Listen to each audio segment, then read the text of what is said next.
обладал такими качествами, которые в настоящее время могут считаться дефицитными.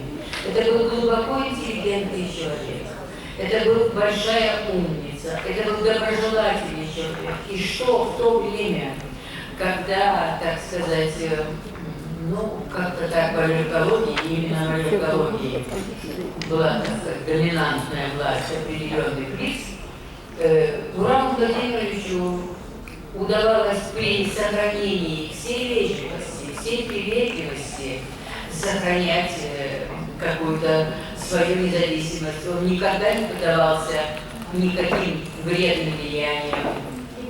Он никогда не соглашался с той точкой зрения, с которой он не был согласен. И поэтому то, что сегодня мемориальная лекция в его честь, это великолепно, это украшает вас всех, нас всех, и я могу сказать, что я всегда его помню и всегда с большой теплотой его вспоминаю. Благодарю за внимание. Autor Frau Meyer, du hattest, also diese Regenbogen-Quiz, alle Diagnostik Centrales, was ist das? დიდი მადლობა ძვირფასო კოლეგებო, ძვირფასო სტუმრებო, ძვირფასო მეგობრებო. ჩემთვის აი ამ ტრიბუნაზე დღეს, აი ამ სესიაზე მონაწილეობის მიღება ერთ-ერთი ცოტა რთულია, იმიტომ რომ დასამაყოა და თან თვითონ ემოციურად და შინაარსობრივადაც ცოტა გადრთულია, მაგრამ მე მინდა რომ დიდი პატივით მოგხსენიო ბატონი ურავის სახელი, მის სახელთან არის დაკავშირებული ქართული ალერგოლოგიური სამსახურის და სკოლის შექმნა და ჩემი როგორც მასწავლებლის, ჩვენი ყველას დიდი მასწავლების, ჩემი მასწავლებლების მასწავლების და მე ასევე ეს ლექცია მინდა მიუძღვნა ბატონ გურამს და ასევე ჩემს მასწავლებლებს. ალბათ ყველანი დამეთანხმდით, რომ ნებისმიერი შედეგი, ნებისმიერი სიახლე, რაც ჩვენ დღეს გვაქვს ვითაც ვამაყობთ როგორც ფუნდამენტურ ალერგოლოგიაში, ასევე ფარმაკოთერაპიის დიდი მიღწევებით, ეს ყველაფერი მოდის იმ ადამიანების გამჭრიახობის, გონიერების, გონებამახვილობის და მუხჩაუხების შრომის შედეგი, რომელიც ჩვენ დღეს გვაქვს. ამიტომ მე მინდა თქვენთან ერთად მცირე ექსკურსი გავაკეთო და ვიმოგზაუროთ ისტორიაში, თუ რამ შექმნა, რა მოიყვანა დღევანდელ დღეს, რატომ გახდა სპეციფიკური იმუნოთერაპია ასეთი აქტუალური, იმიტომ რომ დღეს ხომ ეს არის მკურნალობის ის მეთოდი, რომელიც საშუალებას იძლევა ალერგიული, ატოპიური დაავადებების პოტენციური მკურნალობის საშუალებას და არა მხოლოდ სიმპტომურ ჩარევას. დიდი ალერგოლოგი, ანუ კლემენს პინკე, რომელიც ავსტრიელი პედიატრი და მინდა სიამაყით ვთქვათ, რომ მომავალი წლის იაკის ევროპის აკადემიის ალერგოლოგთა და იმუნოლოგთა კონგრესიც მიეძღვნება სწორედ კლემენს პინკეს ხსოვნას, რომელიც უკვე დაანონსებია ბარსელონაში და ამას ძალიან დიდი მნიშვნელობა აქვს, რომ ის ჩატარდება ავსტრიაში, კლემენს პინკეს სამშობლოში და სწორედ მას ეკუთვნის ყველანი დამეთანხმებით ეს ტერმინი ალერგიას, რომელიც აი ასე ლამაზად აღწერს სწორედ ჰიპერუზრობელობის რეაქციას.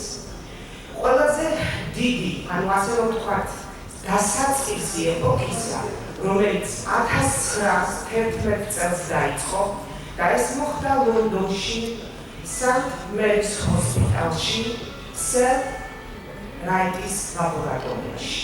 დიდი მეცნიერები, ნუნი და ფრიმანი, რომლებიც ითვლებიან სწორედ სპეციფიკური იმუნოთერაპიის ფუძემდებლად.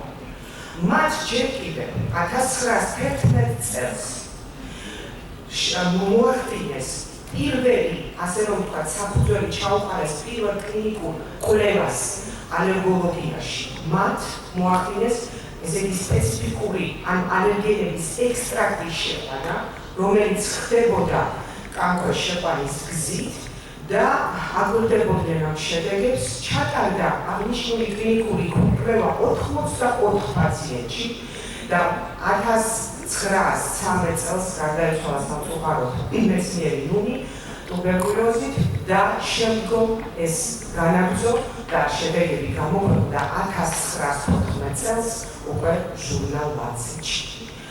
აქვე მინდა აღნიშნო ის მნიშვნელოვანი თემა, რაც უკვე ამ დარგის, ამ მიმართულების ფუძემდებელს თავიდანვე განსაზღვრული ჰქონდა. დღეს, როდესაც პრაქტიკოსი ექიმები ჩვენ ვამბობთ, აი იმ თქვათ როგორი გზით უნდა მივაწოდოთ ის ინტერვალი 1-2 კვირის განმავლობაში აღმავალი დოზით გაზრდა სწორედ ექსტრაქტის ეკუთვნის აი ამ მეცნიერებს. ასევე მნიშვნელოვანია ისიც, რომ ისინი ამბობდნენ, რომ გადაჭარბებული დოზით მიღების შემთხვევაში შესაძლებელია განვითარდეს ანაფილაქსია. აქვე მინდა სიამაყით აღნიშნო, რომ ალერგოლოგთა საზოგადოება ძალიან დიდი, ასე რომ ვთქვათ, ძალისხმევით და პომპეზურად აღნიშნა სწორედ სპეციფიკური იმუნოთერაპიის ასიწვისთავი და აი ამ დიდ თარიღს მიეძღვნა არაერთი მნიშვნელოვანი სამეცნიერო კონგრესი თუ კონფერენცია. აუცილებლად, ალბათ, ყველაფერი არის დაკავშირებული იმ ადამიანების, იმ დიდი მეცნიერების, შეიძლება ასე რომ ვთქვათ, იმ რუდუნებასთან, იმ შრომასთან, რომლებმაც მე თქვენთან ერთად დღეს გვაქვს ალბათ იმისი საშუალება, რომ ამ ადამიანების სახელი კიდევ ერთხელ წარმოვადგინოთ, გავიხსენოთ, დავაფასოთ, პატივიცეთ, რომ სწორედ მათ შეძლეს აი ამ მიმართულების, ასე რომ ვთქვათ, ჩვენამდე მოტანა, რითაც დღეს ანუ თანამედროვე ალერგოლოგიაში ძალიან ვამაყობთ. ცნობილი მეცნიერი ჯერმენი, ჯერ კიდევ მე-18 საუკუნეში, ასევე რომელსაც მოჰყვა ასევე მნიშვნელოვანი და მინდა რაღაც ცალკეული მეცნიერების სახელი და გვარები, რომლებიც შეიძლება არც ისე ხშირად გვესმის ხოლმე და დღეს ალბათ სწორედ არ გვაქვს საშუალება, რომ მათი სახელები გავიხსენოთ. ჩარლზ რობერტ რიხეტი, რომელმაც 1903 წელს გამოაქვეყნა, რომ სწორედ უცხო ნივთიერების პირველი შეყვანის შემდეგ შესაძლებელია განვითარდეს ალერგიული რეაქცია, მაგრამ მანვე გამოაქვეყნა თავისი მიგნება, რომ მეორე ინიექციის შეყვანის შემდეგ მოსალოდნელია უფრო ძლიერი რეაქცია. ასევე მათ ეკუთვნის, როდესაც ფიზარია ნემატოციტების შეყვანა ძაღლში და ძლიერი რეაქციის განვითარება, რომელიც სამწუხაროდ ამ ექსპერიმენტში ფატალობით დასრულდა. ანუ მათ ნახეს სწორედ, მათ მიაგნეს პირველი მიგნება, მათ ეკუთვნით, რომ შესაძლებელია განვითარდეს ხელმეორედ შეყვანის გზით ძლიერი რეაქცია. ასევე ჯონ ბოსტოკი, ისევ დიდი ბრიტანეთი, რომელმაც აღწერა და ძალიან პოეტურად და ლამაზად თივის მოცელვის შემდეგ, აი ამ ოქშივარის შესუნთქვის შემდეგ, თუ რა ემართებათ ადამიანებს, როგორ მოდის სრევი, როგორი რინორია ეწყება, როგორია ეს რესპირაციული, თქვათ, პრობლემები, რომლითაც ამ დროს ადამიანებს ხვდებიან. ასევე ის თანამედროვეს ეკუთვნის ჩარლზ ბრედნეის, რომელმაც პირველად მოგვაწოდა ინფორმაცია და ასევე ვითხრა, რომ არსებობს დაავადება, რომელიც გამოწვეულია სცენარიული ტვრის ზემოქმედებით და მას იცვლება ხრია. და მათ დასძინა ასევე, რომ ეს დაავადება არის უფრო პრივილეგირებული, ანუ კლასის პათოლოგია. შემდეგ და შემდეგ, თუმცა 1921 წელი ბრაუნსვიჩ-კიუსნერის ტესტი, რომელიც ძალიან მნიშვნელოვანი იყო და ასევე შემდგომ 1911 წლის შემდეგ ძალიან დიდი აღმოჩენა, რომელიც იყო ორი სხვადასხვა მეცნიერთა ჯგუფი მივიდა ერთ საერთო დასკვნამდე, რომ არსებობს იმუნოგლობულინების ახალი კლასი, რომელსაც ჰქვია იმუნოგლობულინ E. ეს გახდა მათ ნობელის პრემია მიენიჭათ, ყველასთვის ცნობილია, იშიზაკები, ანუ ესენი გახდნენ სწორედ იაპონელი ცოცხალი მეცნიერები და შვედი მეცნიერი იოჰანსონი.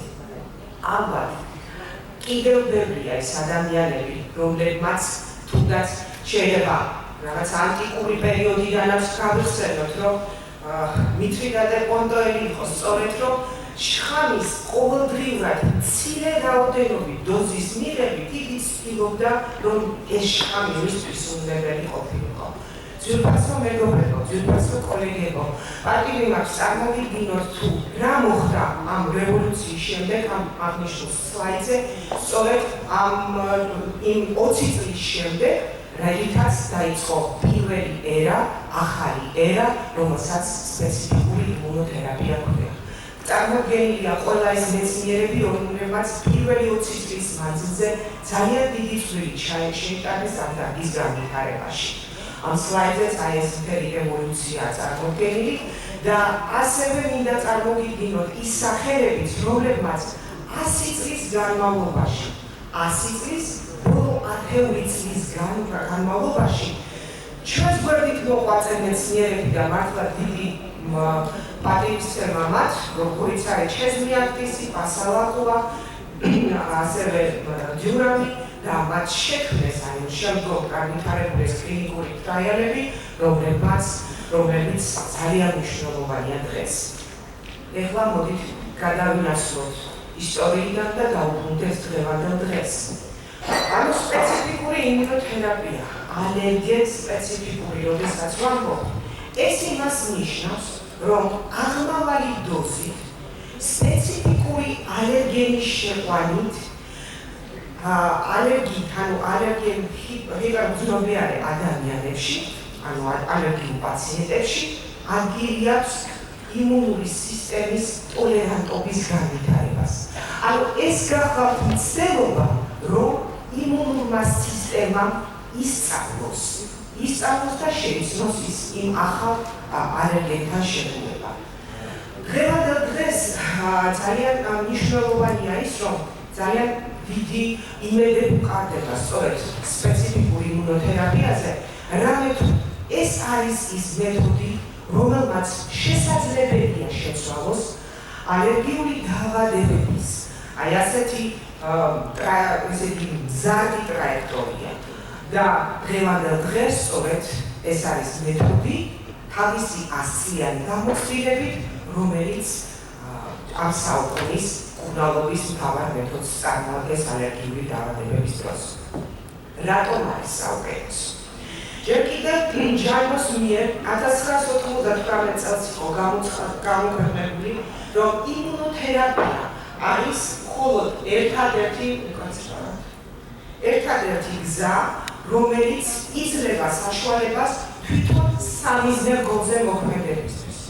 მას ახასიათებს სიმპტომების დაქვეითება, ასევე მოხმარება მედიკამენტების მცირდება, მას ახასიათებს ხანგრძლივებული ეფექტურობა, სხვადასხვა იმუნოლოგიური მექანიზმებზე პირდაპირ ზემოქმედება და ანტიამფებითი ეფექტი, მიზნობრივ თერაპიას წარმოადგენს და ძალიან მნიშვნელოვანია ასევე მისი პრევენციული მოქმედება. პირველად, ანუ 99 წელს მიღებული იქნა, რომ რეკომენდებული დოზა, ანუ მთავარი ალერგენის შეადგენდეს 5-20 მიკროგრამს. ყველა ვიცით და სწორედ დღევანდელი ჩვენი კონგრესიც ეძღვნება სწორედ არაერთი მოხსენებელი დღეს ვსაუბრობთ, რომ ამ ალერგიული დაავადებების პანდემიაზე მის აი ესეთ გზად ტენდენციაზე გავრცელების, რომ ეს არის ქრონიკული პათოლოგიები, რომლებიც ხანდახან არსებობს სხვადასხვა შოკორგანოს გამოვლინებით და სხვადასხვა პათოლოგიები. სწორედ ამერიკის აკადემიის მიერ გვახსენებს კიდევ ერთხელ, რომ ალერგია კონტროლირებული შეიძლება იყოს მხოლოდ 3 გზით. პირველი, ეს გახლავთ ალერგენების შემცირება, ანუ ელიმინაცია იმ ალერგენებისა, რომლის მიმართ ადამიანს ჰიპერგზნობელობა გააჩნია.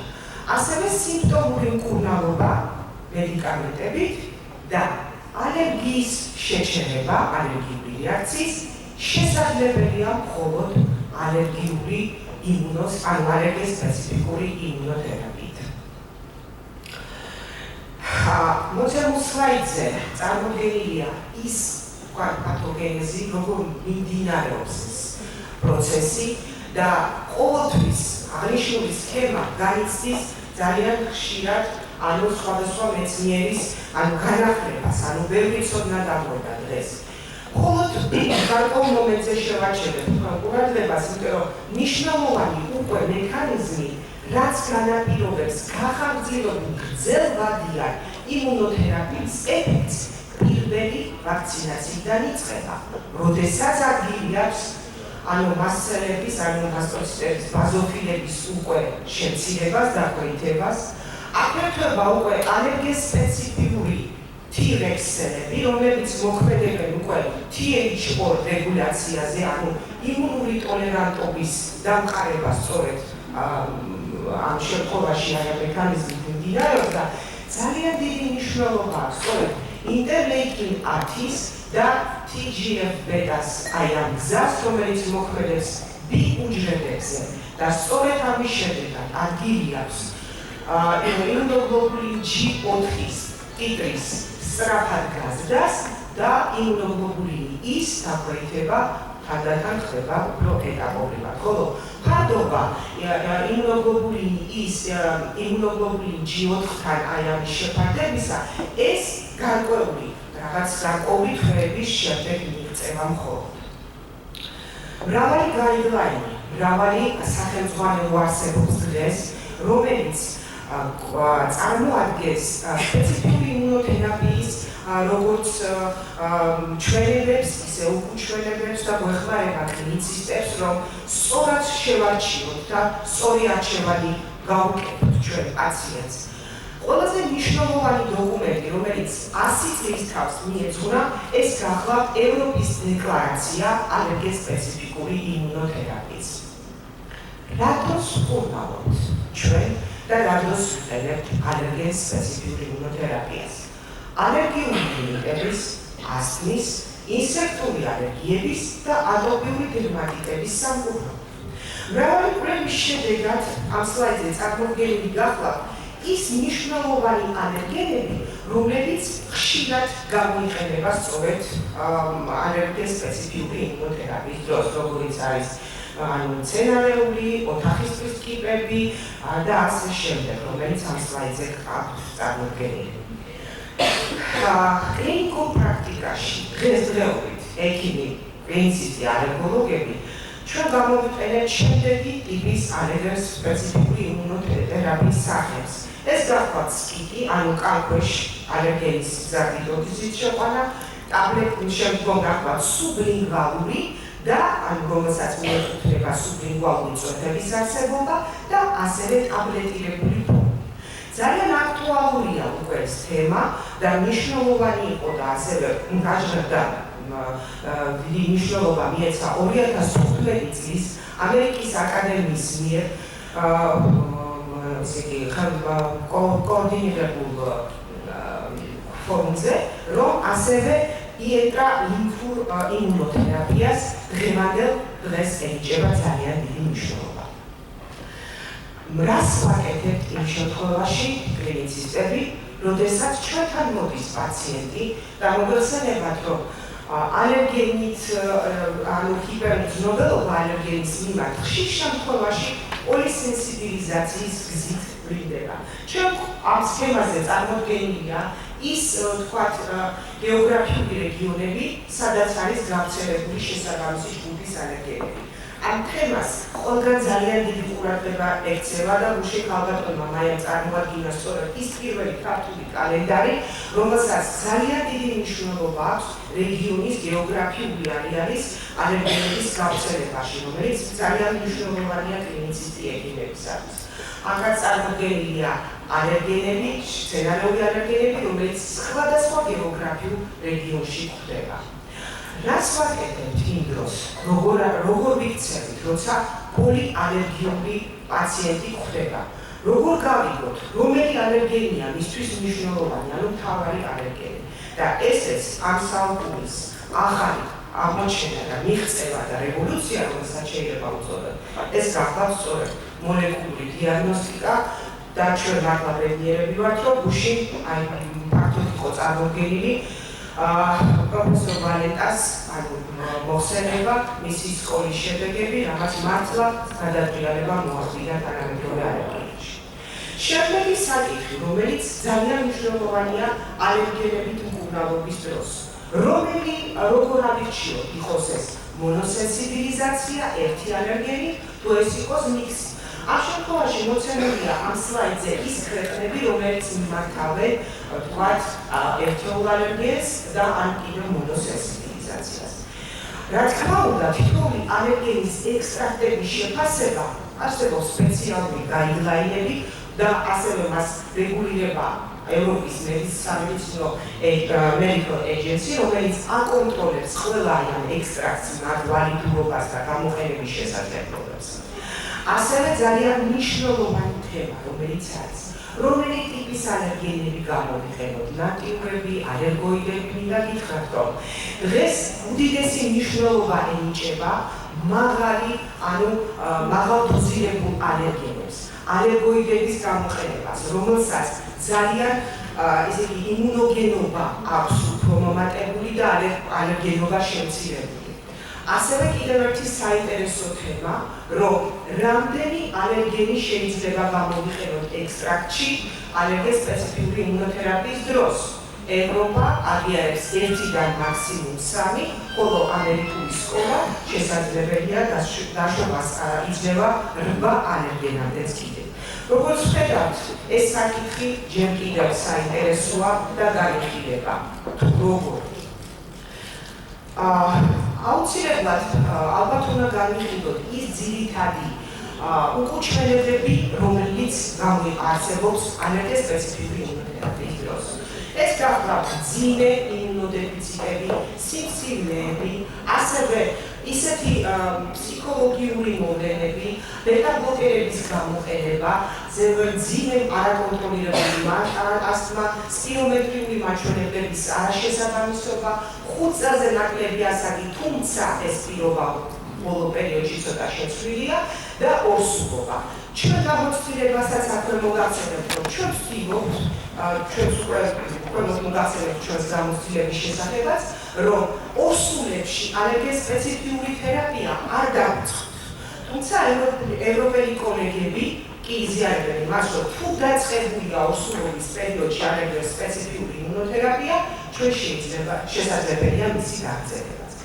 ასევე ის რისკ ფაქტორებიც მნიშვნელოვანია განვიხილოთ, რომელიც შეიძლება იყოს ეს გვერდითი ეფექტები მიიღოთ სწორედ ვაქცინაციის გამოყენების შემდეგ.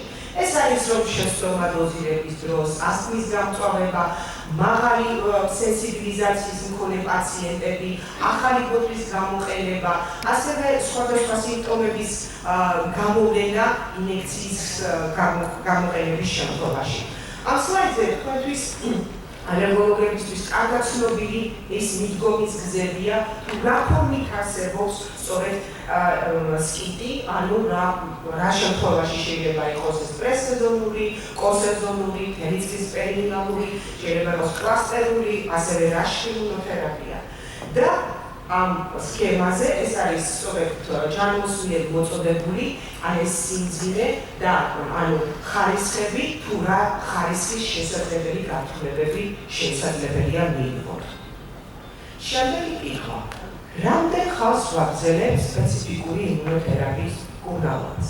ამ საკითხებზე, რა თქმა უნდა, მრავალი კლინიკური კვლევები არსებობს და მოყვანილი ამ სლაიდზე გარკვეული კვლევები, რადგანაც როგორც ხედავთ 3-დან 5 წლამდე და მინდა გითხრათ, რომ თანამედროვე ლიტერატურაში ამბობენ, რომ 3-დან 5 წლამდე ხდება ამ შემთხვევაში ალერგიის სპეციფიკური იმუნოთერაპიის გამოყენება. ამ სლაიდზე კი ნაჩვენებია, რომ სწორედ მკურნალობის შემდეგ იმუნური ტოლერანტობა და შესაბამისად ეს მარკერები როგორ განისაზღვრება.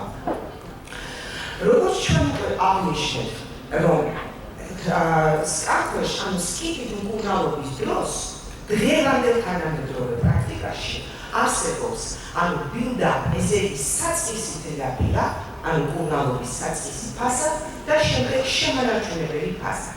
როგორც უკვე ფრიმანმა და ნუნმა ჩაუყარეს ამ პროტოკოლს და დღემდე არსებობს ეს, რომ შუალედი ანუ ინტერვალი არის 1-დან 2 კვირამდე, ნელ-ნელა აღმავალი დოზით ავდივართ და შემდგომ გადავდივართ 2-6 კვირის ინტერვალში, სწორედ შემანარჩუნებელ ეტაპამდე. ერთი უნდა დავძინოთ აუცილებლად, რომ ალერგიული დაავადებების დროს გამოიყენება ატოპიის შემთხვევაში და არა რა თქმა უნდა ურტიკარის და ანაფილაქსის სამკურნალო. ასევე დღესდღეობით სწორედ კლინიკური კვლევების შედეგები სარწმუნო მაჩვენებები მიღებულია, რომ მცენარეული ალერგენების სამივე სეზონის შემთხვევაში, ასევე ოთახისთვის კიპები, ცხოველის ეპითელიუმი, ასევე ჰიმენოფტერა და სოკოებს რაც ეხება, არის მხოლოდ ალტერნალის და კლანდროსპორიუმის შესახებ არის სარწმუნო მაჩვენებები მიღებული. ლატექსზე ჯერჯერობით მიმდინარეობს კვლევები. რაც შეეხება საკვების შემთხვევაში, ამ შემთხვევაში უფრო კლინიკურ შემთხვევაში არ იყენებთ ჯერჯერობით. მოცემულ სლაიდზე კარგად არის წარმოდგენილი თუ წლების მანძილზე როგორ მცირდება მედიკამენტების გამოყენება, ანუ იმ სიმპტომების შემცირება სწორედ სპეციფიკური იმუნოთერაპიის კურსის მკურნალობის დროს. და რას გვაწევს ეს, რომ კი, მართალია 3 წელი, რომელიც საკმაოდ ხანგრძლივი მკურნალობა, მაგრამ ნამდვილად მცირდება სიმპტომები და გამოყენებული მედიკამენტების რაოდენობა, ასევე ძალიან მაღალი ანუ ალბათობა არსებობს იმის, რომ არ მოხდეს ახალი ალერგენების სენსიბილიზაცია და ასევე შემცირდეს რისკი ასთმის განვითარების, განსაკუთრებით კი ბავშვთა ასთმაში. სწორედ ეს არის ცნობილი კვლევის შედეგები, რომელიც აჩვენებს, რომ სწორედ სკიდით მკურნალობის დროს როგორ მცირდება ასთმის სიმპტომები. ჩვენთვის კლინიცისტებისთვის ალბათ ძალიან მნიშვნელოვანია, რა თქმა უნდა, ანამნეზი, რომელსაც აუცილებლად ყოველი ინიექციის წინ ვეკითხებით ჩვენ პაციენტს. ასევე გაფრთხილება, რომელიც ფრთხილად ვაპარებთ პაციენტსაც, რომ თუ როცა გაიკეთებს ინიექციას, ვთქვათ, რომ აუცილებლად დაგვდეს 30 წუთი. იმ დღეს თავი მოარიდოს, რომ რაღაც პროვოცირება არ მოხდეს. პირველი არის სტრესი, ასევე სპორტული აქტივობის შემცირება, საუნა, ძალიან მძიმე საკვების მიღება და ალკოჰოლი. და ალბათ ყველა უნდა იყოს ყველა კლინიკა აუცილებლად მობილიზებული და ეპინეფრინი კი აუცილებელია. ანუ ის მესიჯი რაც შეიძლება რომ დარჩეს ამ მეთოდით მკურნალობის დროს, რომ რა დროს ვიყენებთ, რომ მცირდება მედიკამენტების გამოყენება სიმპტომების და ასევე ყველაზე დიდი მნიშვნელობა და აქტუალობა აქვს დღეს მაღალ დოზირებულ მკურნალობას. ასევე მინდა ვთქვა, რომ ხარჯი ეფექტურია, იმიტომ რომ 3 წლის განმავლობაში არის ხარჯები, რომ შევაჯამოთ და არსებობს ფარმაკოეკონომიკური კვლევები, საკმაოდ შედარებით უფრო მცირეა, ვიდრე 3 წლის განმავლობაში მიღებული მედიკამენტებით ჩატარებული მკურნალობა. ეფექტურობაზე ვერ ვთქვით. ამიტომ ყველაზე მნიშვნელოვანი დამერწმუნები ალბათ ეს არის უსაფრთხოება პაციენტის. ესეც გვინდა ვთქვათ, რომ ანაფილაქსია მხოლოდ მილიონი ინიექციის მხოლოდ ერთ შემთხვევაში გაგრძელება. კიდევ ერთხელ ძვირფასო კოლეგებო, ალერგიასპეციფიკური იმუნოთერაპია აუცილებლად უნდა ჩატარდეს ექიმის სპეციალისტის ალერგოლოგის მიერ სპეციალიზებულ კლინიკაში და სადაც შესაბამისი ცოდნის მქონე გუნდის მოქმედებით. იმიტომ რომ როგორც ვთქვით, არსებობს მრავალი რისკი, რამაც შეიძლება გამოიწვიოს პაციენტის რისკები, დაავადებების სხვადასხვა გართულებების განვითარების. აუცილებლად ყველა კომპანიას, რომელიც აწარმოებს ამ ექსტრაქტებს, აქვს თავისი სქემა მოწოდებული. თუ კლინიცისტებმა როგორ უნდა მართოთ თვითონ ეს მკურნალობა. აქაც ერთ-ერთია წარმოდგენილი, რომ როგორ ხდება 2 კვირაში თანდათან დოზის მომატება, რა უნდა მოხდეს, თუ თქვა რაღაცა მიზეზის გამო ჩავარდა ინიექცია, ან შემანარჩუნებელი მკურნალობის დროს როგორ უნდა მართოთ ჩვენ კონკრეტულ შემთხვევაში პაციენტს. ასევე მნიშვნელოვანია. თუ ერთადერთი აი ესეთი უარყოფითი თვალხილული რაც ახალ სპეციფიკურ იმუნოთერაპიას ნახოთ, ადგილობრივი რეაქცია განეთახმებით. ამიტომ მისი შეფასებაც თავისებურ სპეციფიკას და გაფრთხილებას ითხოვს. ანუ თუ 5 სანტიმეტრზე მეტია, ანუ ესე იგი ტოლერანტობა იმ გზით არ მიდის, ანუ შევამციროთ დოზა. თუ იყენებთ სხვა შემანარჩუნებლად მკურნალობას, მაშინ უნდა შევამციროთ 50%. თუ პოლინაციის სეზონია, ისე უნდა შევამციროთ 50% და კიდევ აუცილებელი, რომ აუცილებლად პაციენტი უნდა